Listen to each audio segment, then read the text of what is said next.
If you watched the last clip, you remember the heated exchange between Kevin O'Leary and Bakari Sellers, where both sides clashed over whether Donald Trump's economic record is actually helping or hurting everyday Americans.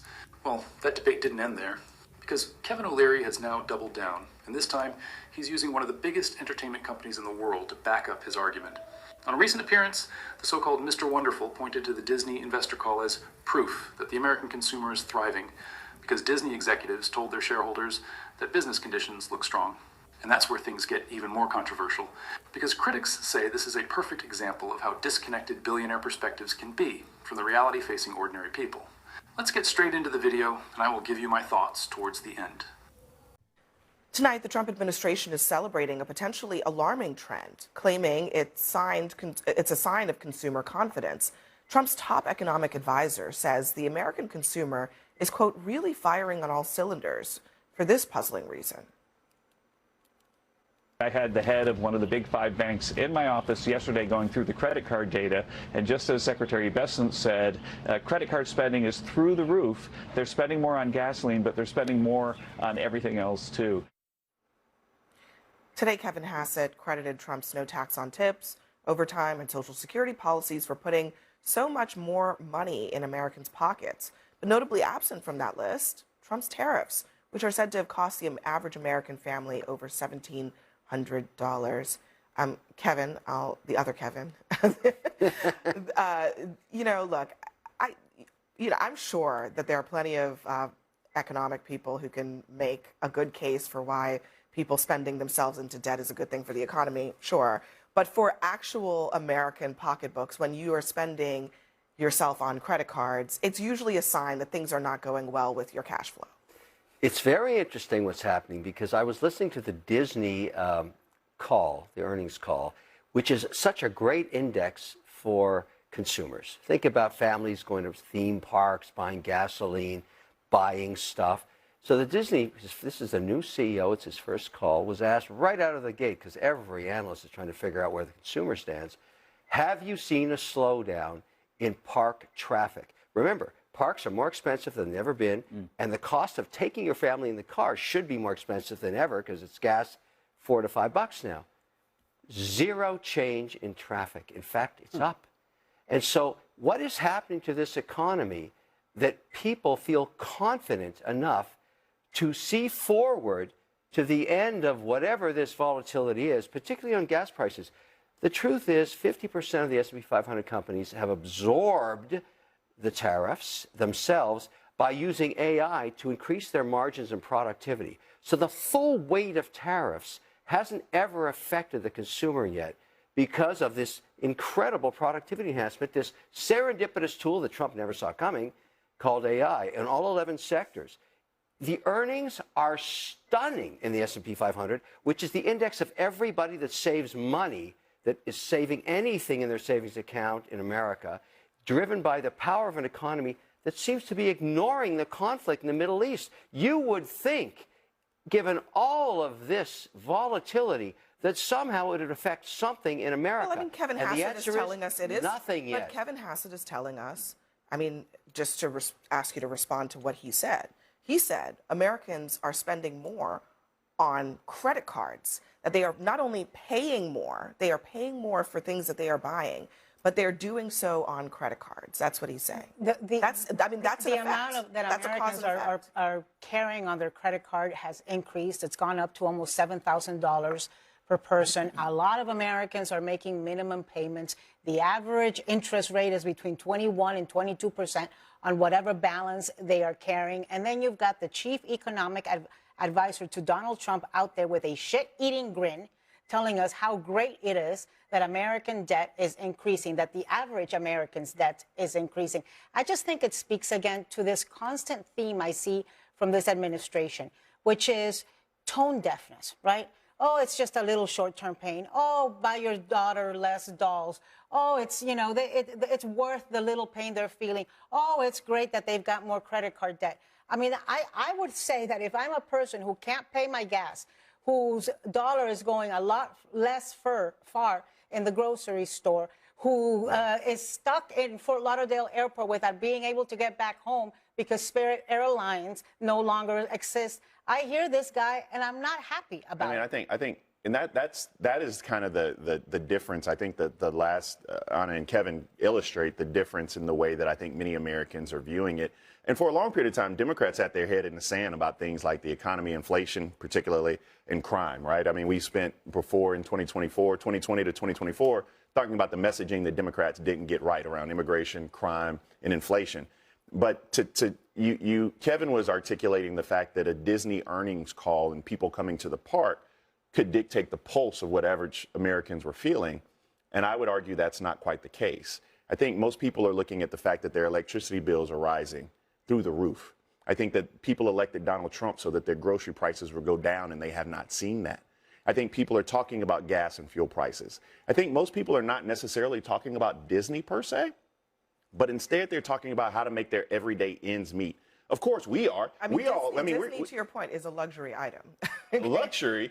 I mean, yes. I went on a Disney cruise and realized I had to work more years just to pay for it. So, yes, I understand that. Abby, I think Kevin said something that I think is a good point, and that has to do with confidence. People have some confidence about what's going on in the future. There were two numbers that came out this week that I think illustrate that. One is the ADP hiring report. They forecast 109,000 jobs added.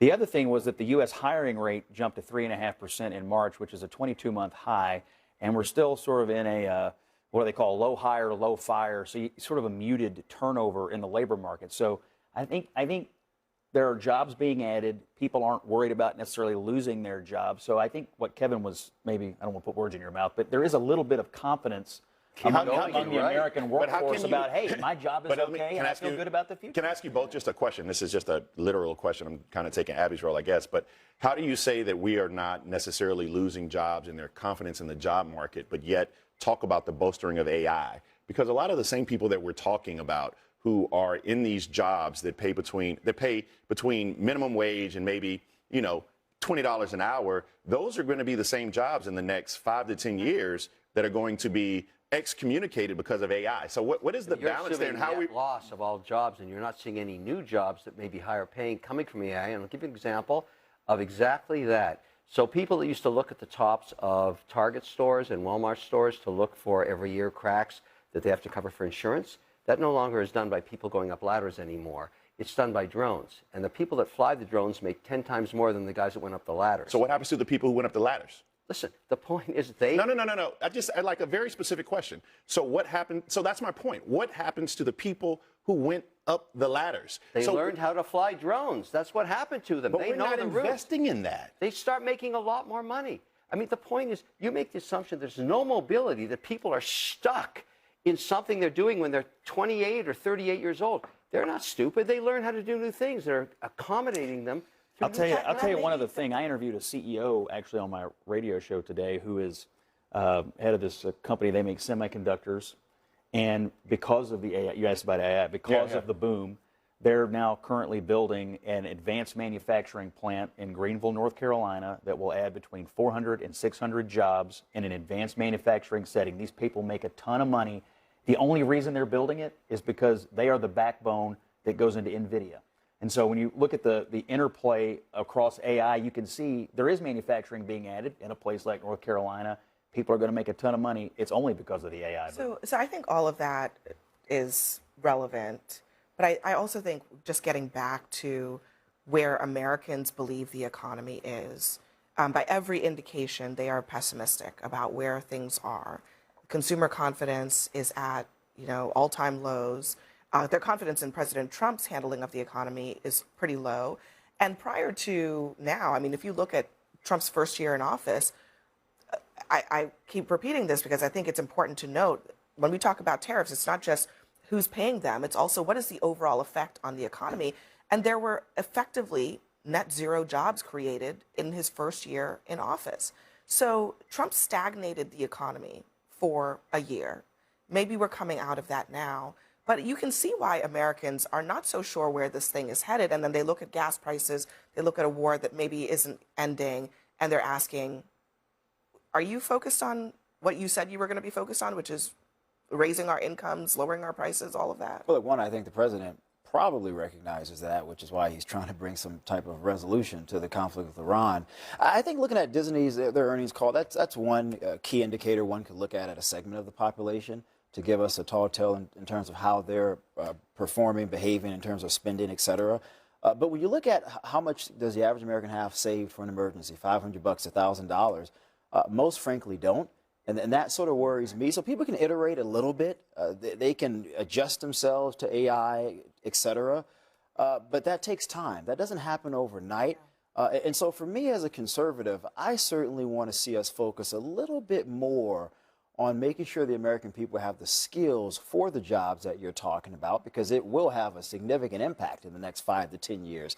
I don't know if Congress as a whole is focused there collectively. I want to see a little bit more of that. But in the immediate, I do think maybe we can try to attempt to pass some legislation, Abby, to provide some relief to people who are struggling, families. Congress can do that. We have a Republican majority. That would certainly benefit us going into the midterms this November.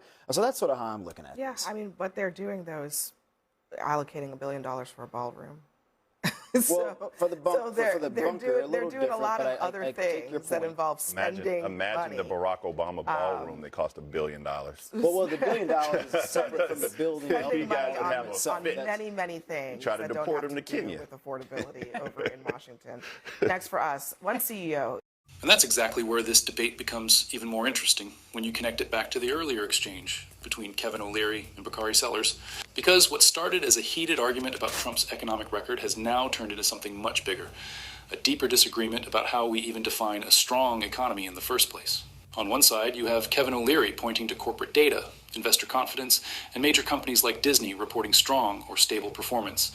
From his perspective, if businesses are still generating revenue and consumers are still spending, then the economy is fundamentally holding up. But on the other side, critics argue that this kind of interpretation can miss the bigger picture. They say you cannot fully understand the economy just by looking at boardroom reports or shareholder presentations, because those numbers do not always reflect the financial pressure that ordinary people feel every single day, especially when it comes to rent, food prices, fuel costs, healthcare, and overall cost of living. And that is where the real tension sits in this entire discussion. Because when you listen to both sides carefully, you start to realize something important. They are not necessarily arguing about whether data exists. They are arguing about what the data actually means in real life. For supporters of O'Leary's view, strong corporate earnings are a signal that the system is working, that businesses are adapting, and that consumers still have enough financial strength to keep the economy moving forward. But for critics, those same corporate earnings can sometimes feel disconnected from reality, because they don't always translate into financial relief for households that are struggling to keep up with rising costs. So what this moment really exposes is not just a disagreement between two commentators on television, but a much wider divide in economic perception. Is the economy truly strong because big companies are performing well and markets remain stable?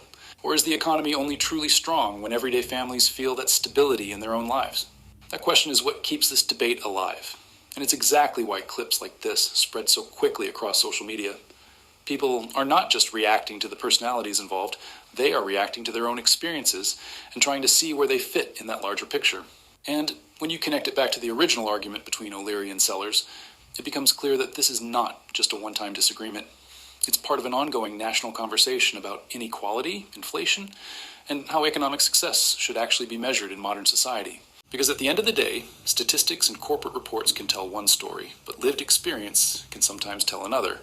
And the gap between those two stories is exactly where the controversy begins. So instead of this being a simple win or lose debate, it really becomes a question for the audience watching. When you look around in your own daily life, what do you actually see?